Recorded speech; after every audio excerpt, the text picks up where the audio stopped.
Welcome to the Reality Revolution. I'm your host, Brian Scott. Today I wanted to tell you my own story, and we'll call it Accumulating Knowledge, just to give you a sort of background of where I'm coming from and why I am the way I am. I have never met anyone like me. I'm sure there is a few.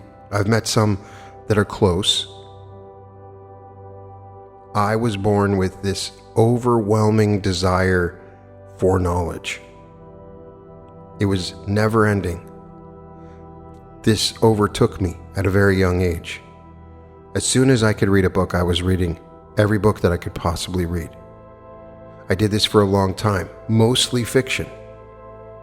I started reading Stephen King and science fiction books, everything imaginable. I read comic books. I read the newspaper. I read the news all the time. I did this for a long time and I got fairly good at it. I learned how to speed read and I learned how to retain the knowledge that I accumulated over time. It was very helpful when I was in high school. We did extemporaneous speaking. You were given a topic and you had to speak on it within 10 minutes. It was related to current events. So I would read every magazine. I would read the Wall Street Journal. I would have a full background of knowledge. So when a topic came up, I would know how to speak on it. I did very well at that. I was a debater in high school and I did very well as a debater. I won our state championship because it required researching my case that I would try to argue, as well as everybody else's cases. In those days, we had no way of digitally keeping the evidence. We had to carry it with us in big boxes. And I had to read, and I was successful at it because I could speed read. And this set up a background for me to get into law school. Because of my ability to read quickly and to consume information and to retain the information, I soon started getting into a variety of different things. My goal at one point was to have all the knowledge of the world. I would read everything I could possibly get on every single topic. I would sit in the library. I would work in the library. Reading, accumulating knowledge. If it's an audiobook while I'm driving, I would listen to the audiobook. And it didn't matter what it was. Later on, after doing some QHHT sessions, I learned that I literally come from a race of beings that accumulate knowledge. It's a shared knowledge that they gain through different incarnations. And so I realized one of my primary goals in life was just to accumulate knowledge, all of it. To read all the books, to see all the movies, to hear all the songs. I worked in a music store and made it my goal to listen to all the music, constantly bringing more and more information into my life.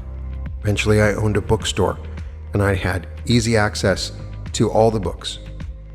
I would constantly go to the library, read books all the time.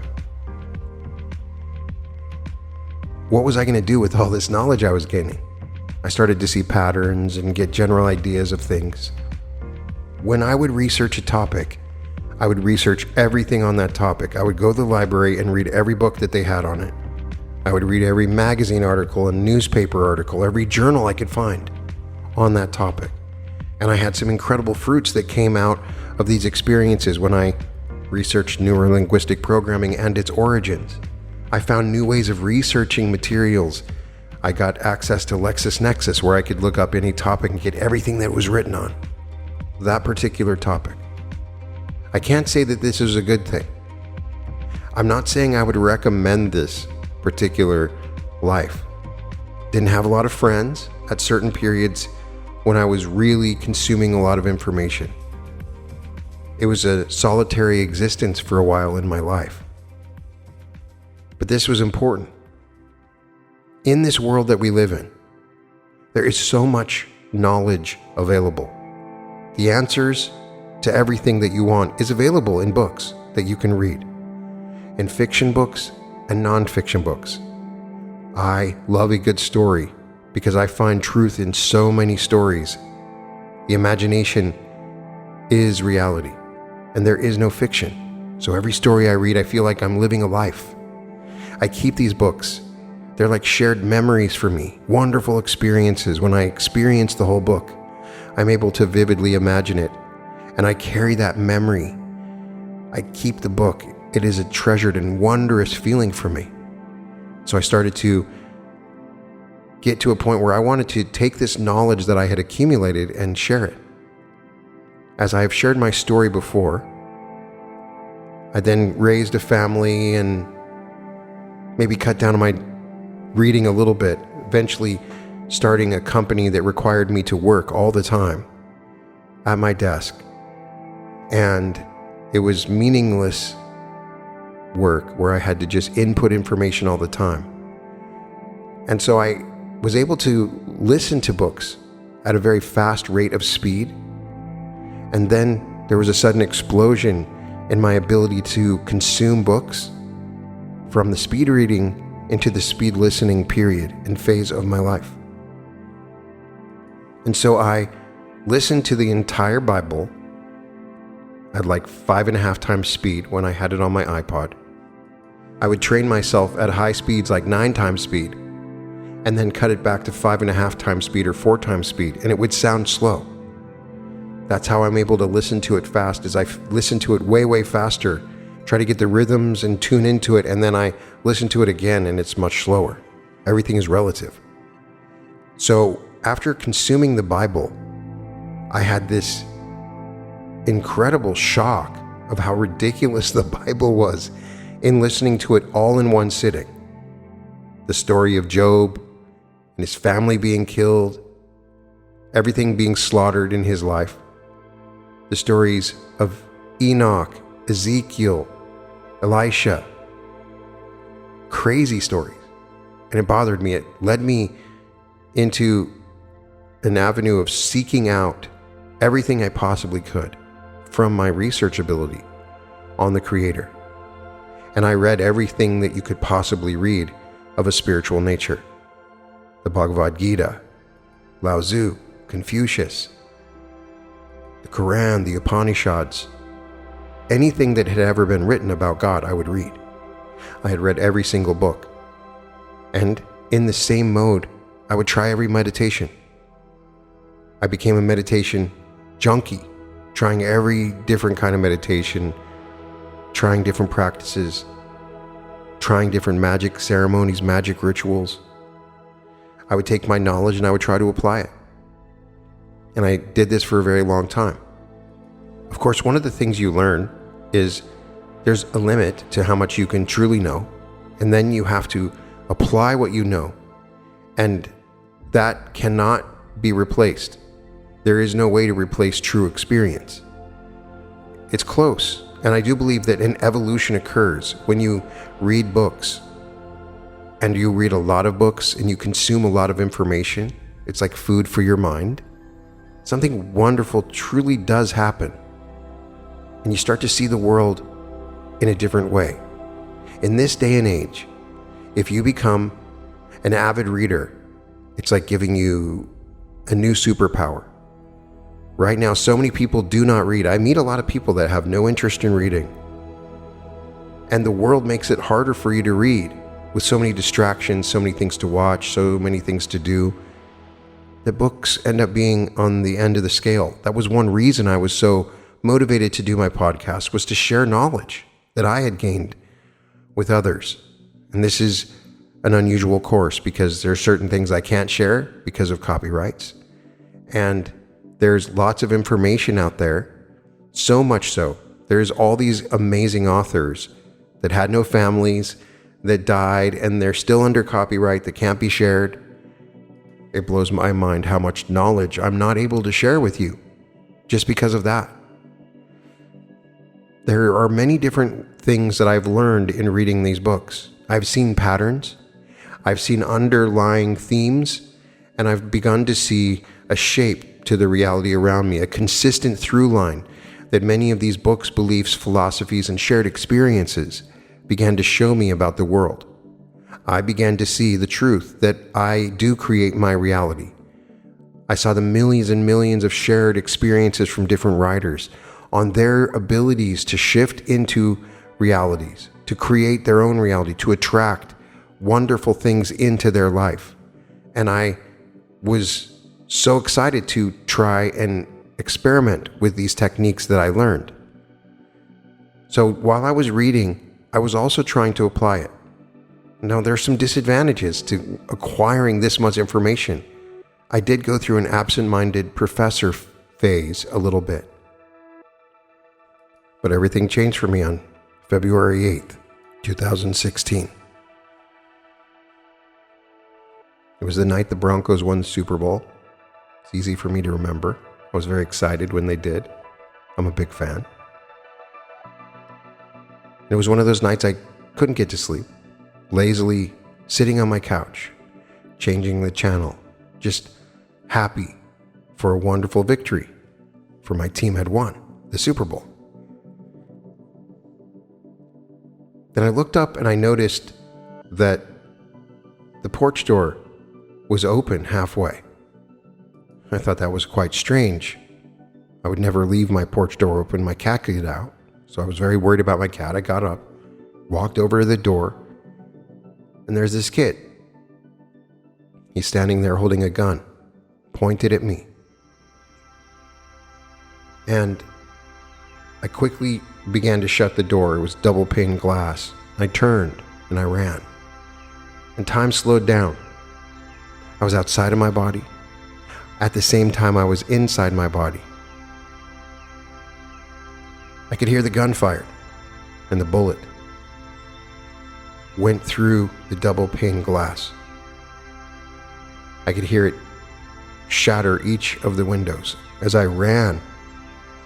And then I felt a little thump on my back as I turned the corner to try to escape. And as I did, I went to my bedroom. There was another person there. They had looked in and seen that my bed was made and figured I wasn't there because I was so late watching TV in the other room. He fired at me, and the bullets went by, one by one. I could see them like I was in the Matrix. And I turned and ran outside. Later, it appeared that the bullet had bounced off my back. And I saw my reality shift after that day. But I started to say to myself, what was it all for? All this knowledge that I had attained, books that I had read, for what? It's useless. I had not made a difference in anyone's life. I had been useless to the world. Even my kids would forget me. I realized what little I had done. I was insignificant. And so I committed myself because I was still alive. I was breathing. My heart was beating. I knew I was still alive. And I shouldn't have been. I even meditated and went back in time to help myself out, to guide myself in those moments. But I began to see the world around me shifting, and I started to apply what I had learned about research and started to realize, based on books that I had read, both fiction and nonfiction, and physics books, and I started to go and interview physics professors at the local university where I was living. I wanted to know how it's possible. I was seeing objects disappear in front of me. Was I insane? I had gone to a psychiatrist. I had seen entire buildings disappear. People were contacting me I had never met before. I figured I had gone through some sort of memory loss. I had suffered some sort of trauma. I had been applying some of these techniques prior to this happening. I had been meditating and had gotten very good at meditating and applying the different techniques that I had learned, experimenting with every kind of meditation. And I'd gotten up to an hour, 90-minute meditations per day. And I started to really see a shift in my mindset, in the way I felt in my body. I was inspired again. I had reached a low point in my life where I had lost my kids. I was drinking every day. I had no reason to live. I had terrible thoughts, how I wanted to end it. Didn't want to live my life. I wanted to give up. If I didn't have kids, then I would have. I had no reason to live. I'd lost everything. I was working 20 hours a day. I could barely even sleep. I didn't have time to sleep. I had a job that I was doing that I was stuck at doing because of debts that I had accumulated. I owed so much money. And I'd lost my family. I'd lost everything. All this knowledge was nothing. It was insignificant. It had done nothing for me.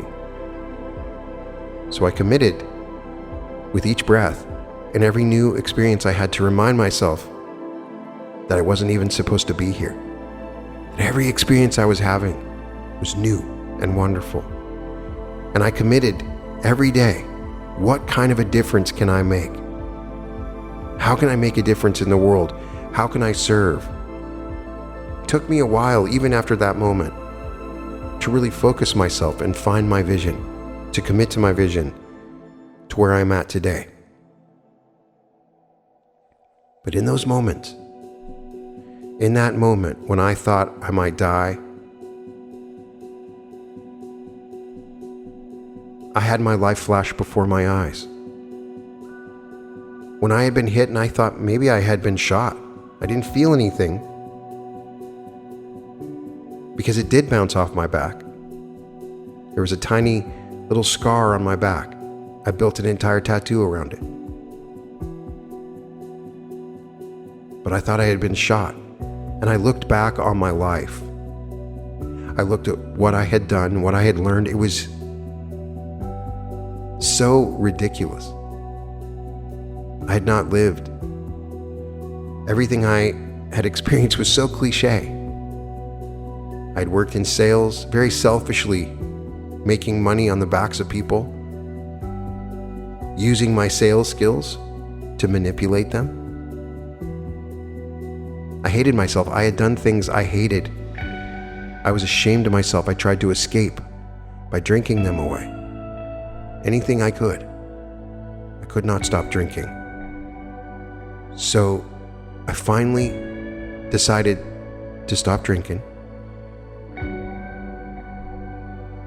and to focus on changing what I could change and change the world as best I could. And I had this knowledge, all of these books that I had read and experienced that I wanted to share with everybody. And that's what I'm trying to do every day, is share some little bit of knowledge that I have acquired that has been important to me, that has helped to change my life so that you can change your life. Because what I have found from all this knowledge that I've accumulated is that one of the most exciting things in the world is to watch somebody transform in the same way that I transformed. To watch somebody go from the bottom to the top. To watch somebody go from poverty to wealth. To watch somebody that's sick to become truly vibrant and healthy. This wonderful thing that happens, this butterfly that is born in people. It is my favorite thing. It is a part of my true vision in life. To see these transformational moments, you will see it in my meditations, you will see it in the work that I share with you, is that I want to see you transformed into that butterfly. And this transformation is available to us. Because the more you start to see the patterns in the world and you read all the channelings that have been presented to us, you can see that we are experiencing a true shift in the world. We're experiencing an incredible shift in the way that we interface with our consciousness, in the way that we understand the world around us, in our choices every day. The ego is beginning to dissolve and the veil is being lifted, and our thoughts are becoming reality more and more. And with this knowledge, I had a genuine fear. I could see the shift in the world happening, and I could see in our ignorance, in our desire to escape, in our desire, which I saw in myself at one time, in our desire to not read books, to not understand what's going on, that we will be manipulated by these forces of complexity that are coming upon us. This new light, which creates a greater level of complexity in the environment around us, in our thoughts, in our abilities, in our power. It's a new earth. We're shifting into it. We're beginning to interface with our higher self. We are beginning to shift into multiverses, where parallel reality shifting is a real thing in people's lives, where we are aware that there are multiple realities that we are interacting within. All of this is happening now. And I had this fear that people were going to enter into worlds constantly thinking of their fears and just creating their fears, constantly locked into these old selves. So I had acquired enough experience from doing hypnosis that I started applying that in some of my podcasts. What I want you to do is find a topic and interest yourself in it. I want to give you the keys to accumulating knowledge in the way that I have gathered this knowledge. This knowledge has saved me. This is knowledge that you can gain for free, that is so valuable it'll change your life. It is available to you. Many of these books are available at libraries for free. Archive.org, you can check them out. You can find this knowledge and material that will absolutely change the way you see your world and the way that you interact within it, and the powers that you have as well. The more and more we get information, we have to learn how to identify what is appropriate, what is good information for us to acquire, how to consume it properly, quickly, and to retain that information. The first thing that you need to learn how to do is to speed read. Speed reading is an important skill and talent to learn, and it's not hard. The first thing to learn and check is if you are sub-vocalizing while you read. Many people that I meet are actually reading out loud, very quietly as they read. You can find this by literally putting your fingers to your vocal cords while you're reading silently. Sometimes you'll hear a little whisper, or you'll feel a vibration in your throat. Many people need to sub-vocalize and they read out loud to themselves. This slows down your reading. You need to transcend your requirement to read it out loud and have the words ring out to you as you read. Right now, you're not reading the letters. You're reading single words. You look at the word and you recognize that word immediately. The next talent that you need to learn is how to read a sentence and look at the sentence as a word. So you look at that sentence and it's like a word to you. Right now, when you see apple, it's a single word. When you see a sentence that says, "I tasted the most wonderful and magnificent apple. It was so juicy and delicious." When you see all of that in a single sentence, you should be able to recognize that sentence like it's a word. So then you go through and you use your finger to scan to test how quickly you're reading, and you try to acquire sentences as words. The next step is to acquire paragraphs. You look at the paragraph and you acquire it like a word. I can't explain how to do it. I can explain there's a process. The beginning is to go word for word, then go sentence for sentence, and then go paragraph by paragraph. At the beginning, when you start to speed read and you're aware you're actually reading, you won't really retain that information in your memory and your ability to analyze and understand it. That's the most pressing part. Once you begin to speed read, then you start to test yourself to see what you just read, go back and read it slower. I do believe that listening to books quickly is one way to help speed up your ability to read quickly.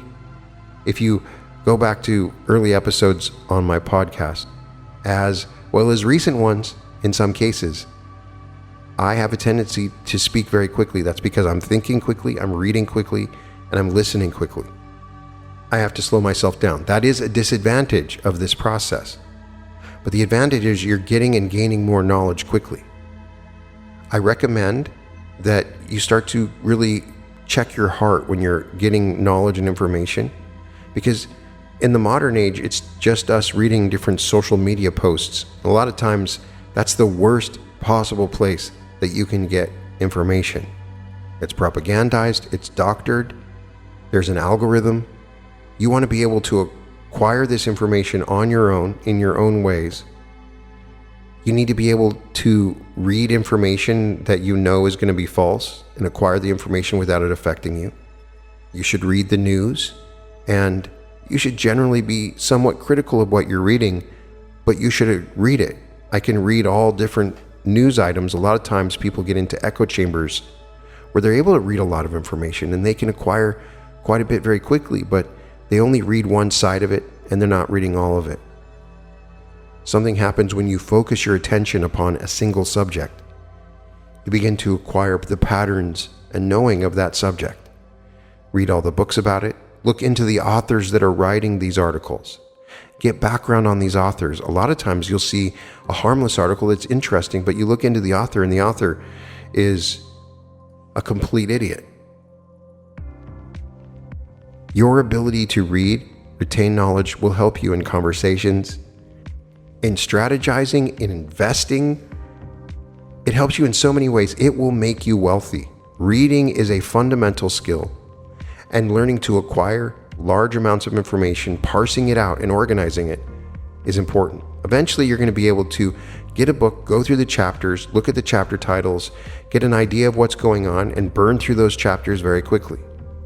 Eventually, you'll be able to read and acquire books, and you'll be interested in acquiring them and find ways in your free time to get that knowledge, and it will help you become prosperous, knowing, and have greater and more vivid experiences. My argument to you is that while there are some drawbacks to being really well read and having consumed a lot of information, there's also some tremendous benefits that are well worth the drawbacks that occur. The things that you will learn about the world, about yourself, about different spiritual disciplines, and the way you think, act, and work are so powerful and fundamental. There is no way that I can even explain them in a podcast. You can only acquire them in reading different books. And in reading and obsessing over topics and focusing on topics, it is a path to finding your true divine purpose. What I have found many times is that people get inspired when they begin down their path of looking into their soul's purpose. They find a topic and they begin to research it completely, reading everything they can about it, the founders, all the aspects of it, the history of it. And then they realize, this is why I'm here. This is my vision. This is my purpose. I would say 80% of the time, there's still that 20% mystery, but 80% of the time, you can find your true divine purpose through accumulating knowledge about what interests you. Go into your heart and see what inspires you and research it, look into it, study it, experience it, become it.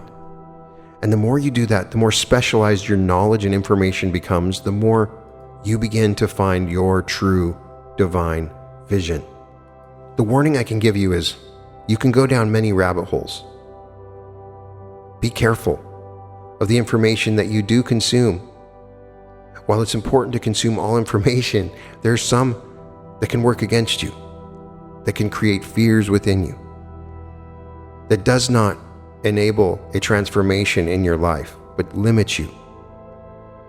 If you find that you're reading books that put you in a world of lack, that limit your vision of the future, that are fear-based, that are propaganda-based, and focus on conspiracies, ask yourself why this is important to you.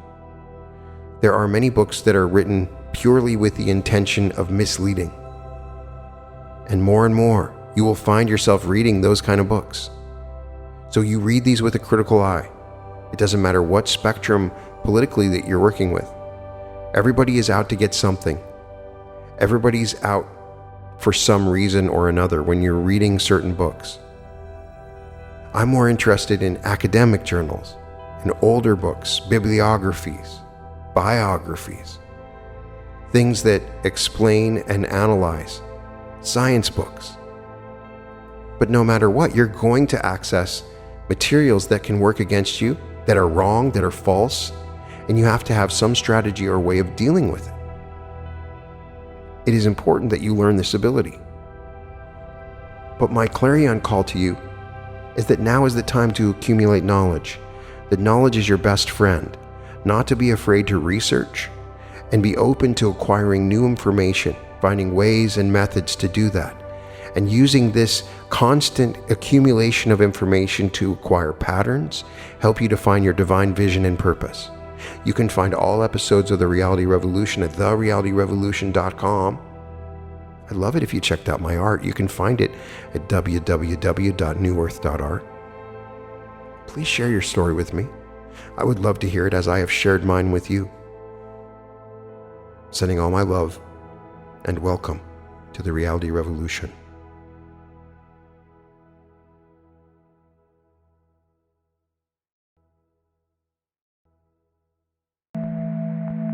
Thank you.